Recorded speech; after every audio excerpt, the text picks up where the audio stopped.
dikukuhkan sebagai ketua aman persatuan negara. Terima kasih. Ikuti saya baca.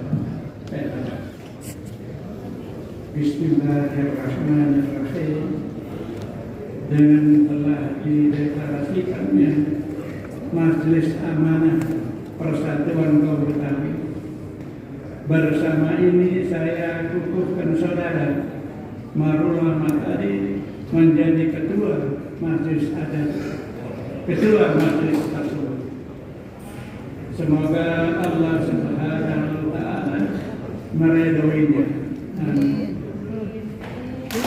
Terima kasih Bapak Haji dan selanjutnya mohon perkenan Bapak Haji Edi Nala Peraya untuk menyerahkan naskah deklarasi kepada Bapak Haji Marullah Matali.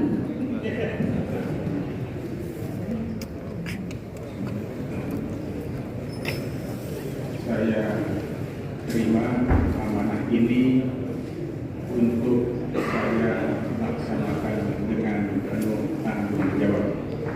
Semoga Allah Subhanahu wa Ta'ala memudahkan semua usaha kita.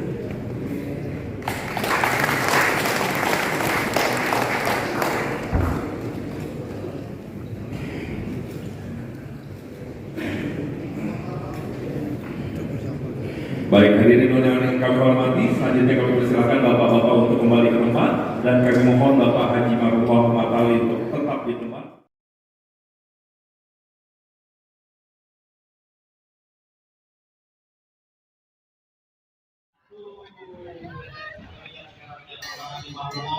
Bapak Jody, Pak Mariano, terima kasih. Bapak Haji Edi Nala Peraya, terima kasih.